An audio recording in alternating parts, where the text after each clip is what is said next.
Welcome to the Mint Door podcast. I'm Dr. Laura Schwint. And I'm Dr. Karen Tyndall.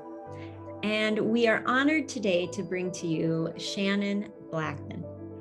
She enlightens and empowers audiences across the country to expand their money mindsets and stories through her financial well-being presentations, helping others not only to survive, but to flourish and live full, prosperous lives is her goal. Shannon is highly trained in financial planning and investment management, and she really enjoys co-creating custom financial plans with her clients, well-being at the center. Guiding them through a comprehensive wealth management process, she provides insights into cash flow, net worth, risk management, investment, and philanthropic goals.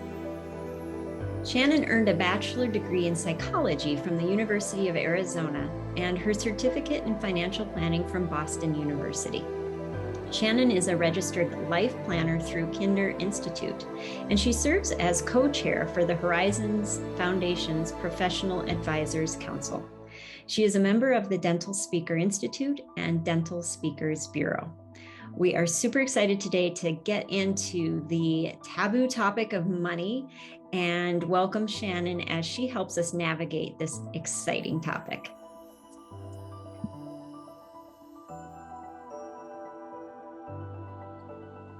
Well, without further ado, I'm super excited. Welcome Shannon Blackmon to the podcast today. It's super exciting to have you, and I can't wait to dig into this topic about money. So thanks for being here. Thanks for having me. I'm excited too. Yeah. So before we get started, Shannon, with the really interesting questions about you and what you do and how you help people and this topic of money, which just the idea of money makes my heart start to beat faster. Just so I'm going to be really listening really carefully to what you say. We're going to play our this or that rapid fire questions. So okay. Laura and I are going to alternate questions. We just want a quick answer from you. They're all just super fun and lighthearted. So I'm going to start off. Do you hair dry or air dry your hair? Blow dry. Yeah. Okay. Do you prefer heels or tennies? Oh, tennies. Awesome. Do you wear yoga pants or jeans? Yoga pants. Awesome. Are you an early bird or a night owl? Early bird. Oh. Would you choose mountains or ocean? Oh, that's so tough. Ocean. All right. Breakfast or no breakfast? Breakfast. Nice. Would you like to eat in or eat out? Oh, eat in. No. That probably gives us a hint for the next one. Movies or Netflix? Oh, Netflix. Netflix and chill all the way. Would you read a book or would you read a Kindle? Oh, that was a tough one too, but I'm Kindle right now. Okay. Cat or dog? Cat. Would you choose a burger or a salad? Salad. And then Saturday or Sunday? Sunday. Very nice. So that just gives us a picture of the relaxed Shannon who has lots of different relaxing likes, which resonates well with our audience and gets us set up for a relaxing way of talking about money. Because as Karen said, and we both feel this way, like whenever we have to do some banking, we always get a little pitter patter. Are we doing it right? Are we doing what we should be? So we're super excited to have you here as a resource. And I know that most people, including our audience, have probably heard of the term abundance mindset. But can you explain what that is and how that can impact our financial well-being? Yeah. So abundance mindset to me means acknowledging that there's an inner and outer aspect of prosperity, right? Because how we see the world and our inner landscape is how we experience the outside world. So a lot of times we get caught up thinking of money as an outside object or something we need to chase after, or just like some kind of outside goal. But I like to reorient ourselves to see that as our inner prosperity and outer prosperity are mirrors of each other. So we can work on our inner prosperity or our mindset of abundance. And to me, that means it's generosity, it's integrity, it's gratitude, it's acceptance. And I really have the best job in the world because I get to sit across from successful people and talk to them about their hopes, their dreams, their goals, their values. And what I've learned from them is that my most successful clients who have that inner outer prosperity that I'm talking about, they value people and relationships and experiences over material things and status. So they have that inner wisdom and approach when it comes to money. Mm-hmm. Mm-hmm. And financial well-being is having flow, which is ease and understanding around your money, flourishing, where you're focused on well-being and creativity instead of feeling stress and worry around money. And then finally, freedom, because that's what it's all about, right? Basically, money is just the math to fund your contentment. You know? Ooh, I like that. It's a good quote. That is great. So what you're saying here is it doesn't need to be scary. No, it doesn't need to be scary. It doesn't need to be scary. It doesn't need to be scary, but it sometimes is, right? Mm-hmm. I'm rereading a book. It's by a psychologist named Daniel Kahneman. It's called Thinking Fast and Slow. And in this book, he talks about two different systems of our brain. And one is an automatic system. It's automatic, it's effortless. It's kind of our old subconscious system, right? And then the system two is our thinking conscious mind that takes a lot of focus and concentration. And the point of the book is that when these aspects of our mind are in conflict, we can have these errors or these biases in our judgment, even when we're convinced that we're right. And so how that can pop up with money is that sometimes we might have loss aversion. And what this means is, you know, if you lose money, if you've ever lost money, the memory of that loss is twice as bad, twice as painful as any gain. You know, so sometimes when you approach your money, you might have that feeling of like that memory of a loss, you know, or that worry that you could lose money. And so I think my prescription for that is because we're focused, our brains are wired to focus on losses and the negative.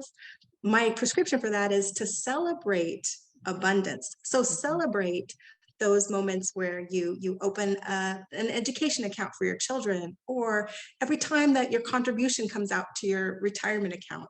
Celebrate that. Celebrate paying off your consumer debt every month. Celebrate those wins and really celebrate abundance.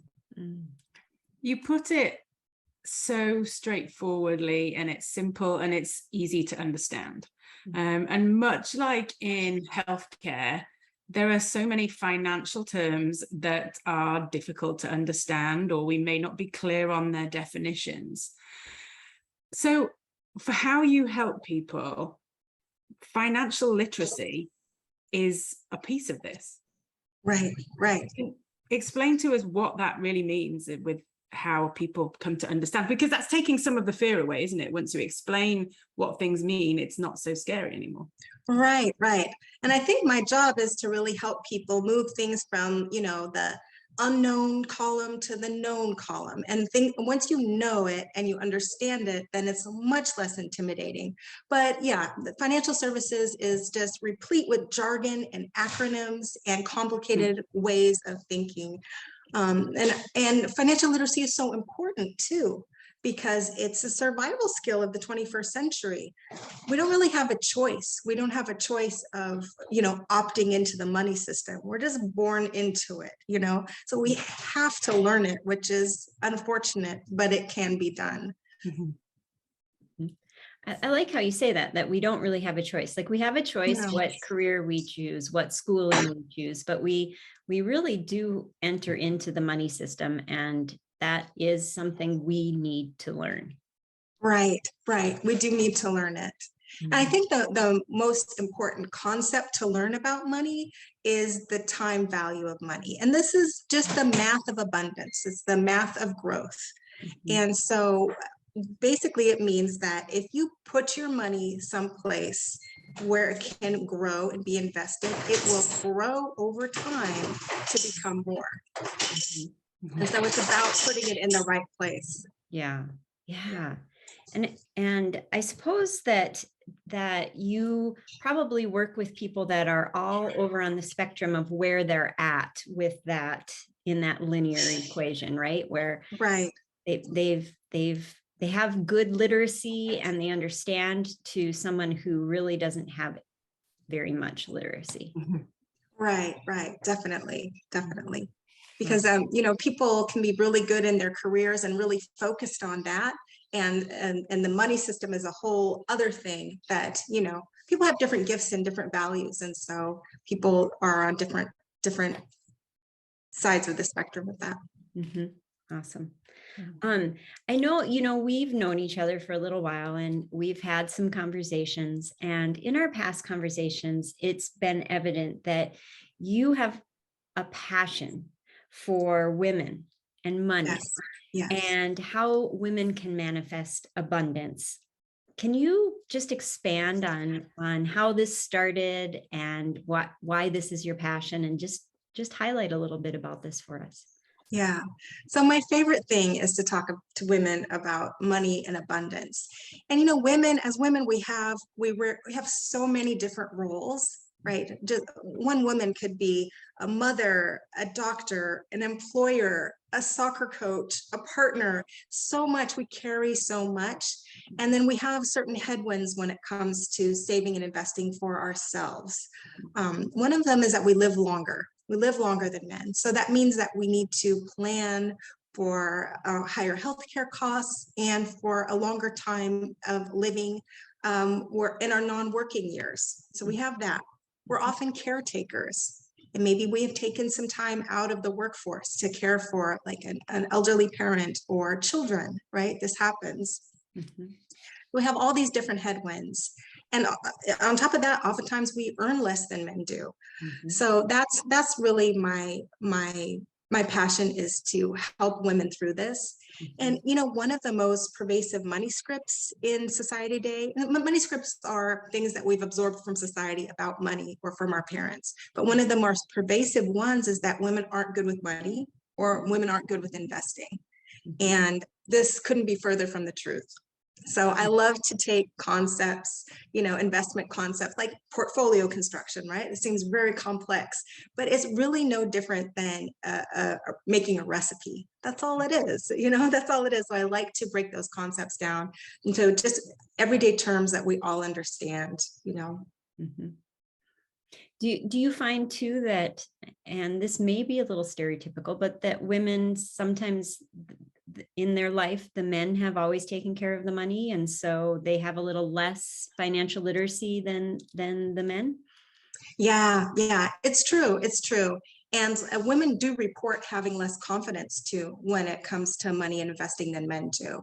But I think this is just a huge misperception of our own abilities, because we're making financial decisions all the time. I mean, we're the ones that bring, you know, resources into the household and, you know, decide where the money goes. We're making financial decisions all the time.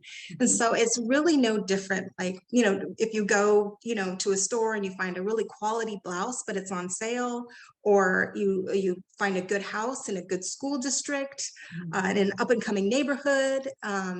You know, these are the same concepts that Warren Buffett uses when investing. So we're using these concepts all the time, and we have the wisdom and the skills.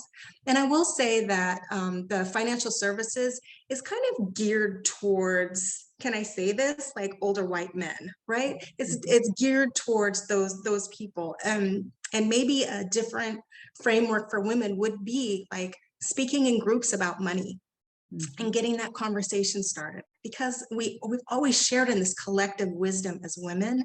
And I think if we break down some of those barriers around this very taboo topic of money, I think that would really go a long way in helping us gain our confidence. So we ultimately gain confidence around money by taking a more active role. So this means that if you are in a relationship where the other person has, is making all the financial decisions, ask to sit in on some of the financial planning meetings, meet with the accountant, and start asking questions. There's really no dumb questions. Just start asking questions and start being involved. The more engaged you are, the more comfortable you'll get around this. This is not a masculine domain. They are not better at investing than women. Women are actually better investors because we're patient, we're collaborative, we take advice. Come on. We have good intuition. Right, great intuition. We don't take unnecessary risks. And so, and there's a study by Fidelity, and I can share with you the link to that, but women actually outperform men by like 0.4%, which doesn't sound like a lot, but hey, I'll take it. I'll take it. Just hearing you talk about that, and I'm going to be vulnerable for a minute here, but learning about money and this, like, maybe we've learned it from somewhere, how we approach it and why it makes us feel the way it does. So one of my daughters left for college yesterday. The other one is 16, and in the past week we opened a bank account for my 16-year-old because she's babysitting and she's getting a little bit of money. That's great. She was super nervous about going to the bank. That was funny. I mean, it's not my favorite place to go because things always seem to be more difficult. And then 2 days ago, I went with my oldest daughter, who's going to the bank, just to try and sort out a few things. And she was super nervous about going. And I'm stood in the bank and I can feel me being nervous in the bank. That now hearing you talk about all these things and about how I wish, and I think if anybody here has younger children, talking to somebody like you at that early point. It's too late for me now. I've obviously instilled in my children what I feel about going to the bank and dealing with money. But I so wish now that I could turn back the clock and teach them from the beginning. Obviously they can learn and I can help them learn now at this point. And I think maybe we need a conversation with you, Shannon, to put us on the right track. But I think this is a really interesting idea that parents of young children can do so much to help the children when they grow older by modeling whatever it is about money. Right. And first, congratulations, a daughter going off to college and another daughter. Laura's son's got a son. Yeah, and your daughter babysitting and having a bank account at 16. This is amazing. But I have some tips for being more calm and centered around money. And you might have heard me in the Spirit Business Collective talk about meditation. And I really think that this is a really important approach, and we can do the same thing with money. So this is, before if the next time you have to look at your budget or look in your investment accounts, something like that, just take some time to get centered, find your favorite chair, get a cup of chai, really relax, breathe, take a few deep breaths. Settle deep into your body, settle deep into that intuitive system, get grounded and relaxed. And then only when you're ready, take a look at your finances. And I've been doing this, because sometimes I have very complex analysis to do, and, that system 2 thinking, that really hard type of focused thinking. And so I'll meditate and get grounded before I do that. And I'll meditate before client meetings because I want to give off that grounded, open energy. I don't want to be a flight or fight, because we get flight or flight, we get triggered over money. And I want to be in the opposite space. So I think really creating these rituals around money and approaching it from a very, very grounded, sacred space, because nothing's more sacred or mundane, right?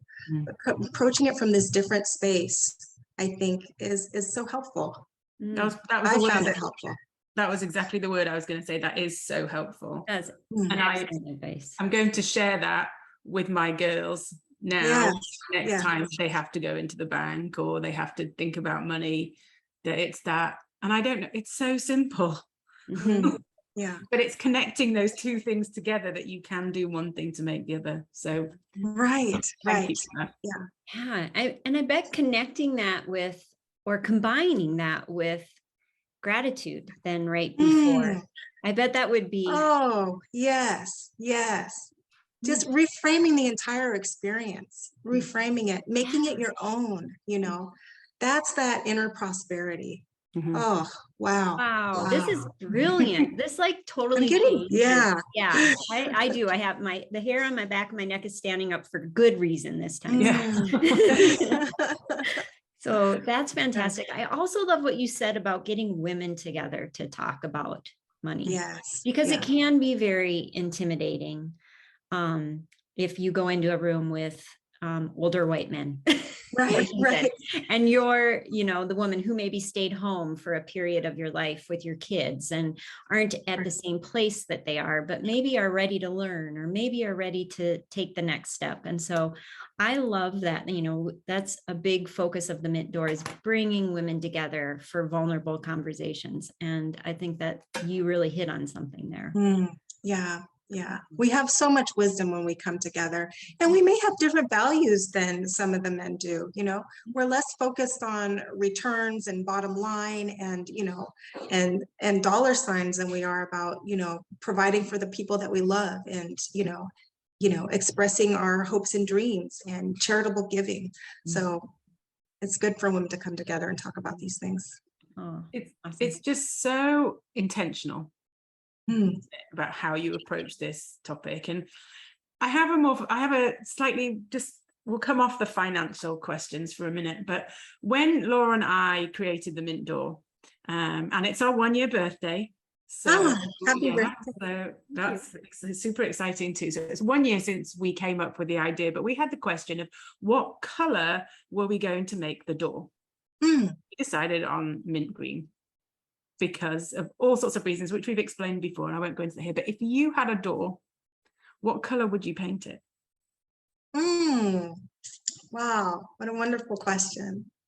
I think I would have a bright pink door.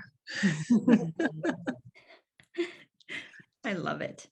Is that your favorite color? Person. I do like it. Ever since we started Zoom meetings and stuff, I like to wear a bright color just to, just set it off a little bit. So I think I would like that. Awesome. That's great. Looking back in your life, and obviously you've had a bright life, you're a bright star in the world, but looking back, what is one thing that you can remember that maybe changed your life? One thing that happened that changed your way of thinking or changed your life? Well, it's kind of back to money again, and I'm sorry about that. Oh, that's okay. Yeah, but I had been, working in financial services, and I was really good at doing other people's money. And then I was able to take a course called the Art of Money course. And I highly recommend it. It was really awesome. And it taught me to go inward. And that was a huge turnaround for me, going inward, finding out what freedom meant to me. And that really changed the way that I approach money, approach my relationship with clients. And because instead of, like I said, instead of chasing outside myself for fulfillment, I was able to realize like, oh, I'm the source of that, and to really turn inward. Yeah. Did that affect your or impact your success moving forward? Yes, actually it did. Yeah. The inner and the outer thing again. Totally did. Yes. I like that. The art of money. Fantastic.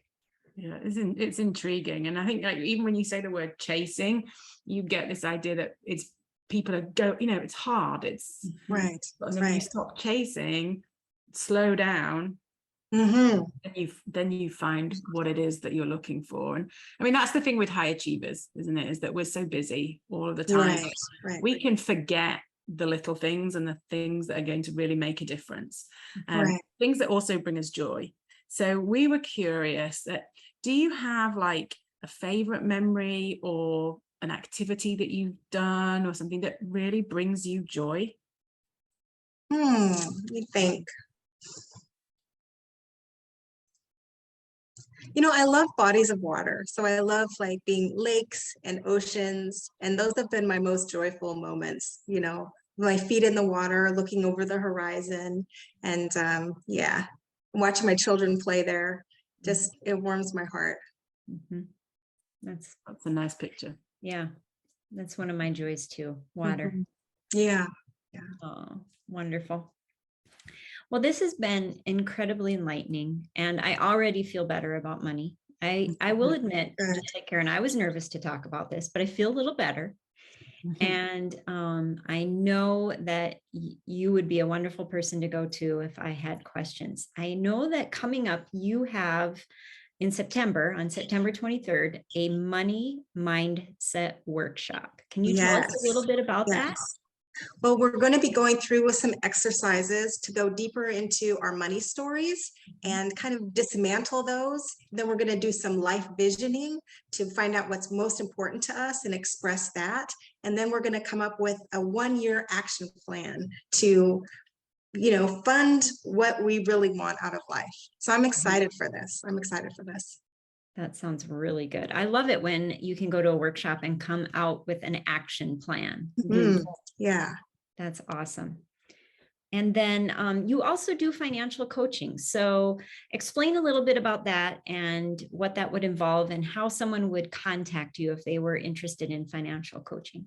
Yeah, so financial coaching is more long-term, and this will go even deeper into looking at going through your budget together, seeing do you have enough for retirement, really going into the numbers as well as the mindset. And to contact me, you can reach me. I work at Thomas Dahl. You can reach me at Shannon B for Blackmon at thomasdahl.com. Awesome. And I do complimentary, no sales zone discovery calls. So please contact me and we can get together and we can chat. Fantastic. And just for our audience, just so you know, we will make sure that the links that we're talking about, both to the workshop and to contact Shannon, we'll keep them in the show notes down below. So look for those and click on those if you are interested in improving your relationship with money. And I just want to say thank you so much. Is there anything we did not highlight today that you would like to send out as a message to our audience?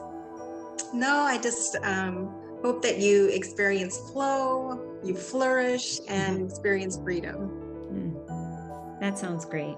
Thank you so much for what you do in the world and for being our biggest advocate for abundance mindset and money mindset and helping us really navigate this crazy topic that can be so rewarding. So we appreciate all you do. And thanks for spending some time with us today. Oh, thank you. This is lovely. All right. We'll see you all next time on the next Mint Norm podcast. Cheers. Take care.